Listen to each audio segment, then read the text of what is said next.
I shot this on a summer day in New Taipei City, Taiwan, doing a bit of an experiment with my zoom lens. I'm shooting on the Canon R7, which is a crop sensor body, and I've paired it with the EF 100 to 400 millimeter telephoto.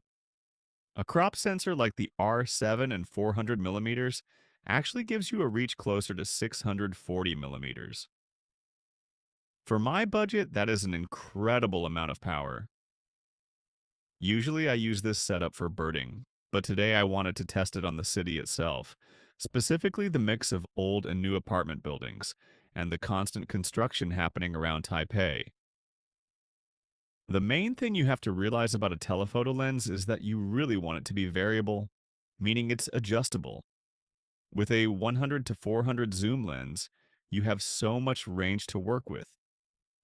You aren't stuck with one look.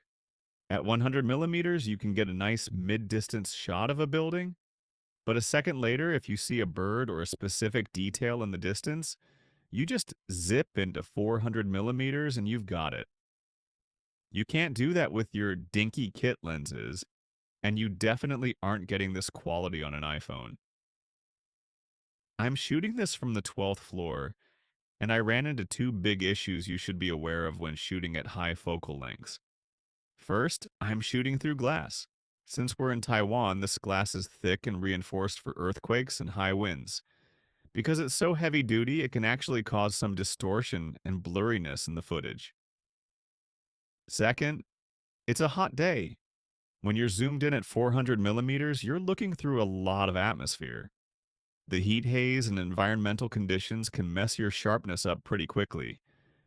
If you notice the video looks a little soft, that's why. It's just the reality of shooting through thick glass and heavy air. Even with those challenges, this test really shows why a telephoto is vital. Whether you're doing urban photography or getting into birding, you need that reach to capture things that aren't right in front of you. You aren't going to get the whole nature scene like you would with a 10 millimeter wide angle, but for picking out those distant details, this setup is a beast. If you're a beginner, definitely look into a variable telephoto. It changes the way you see the world.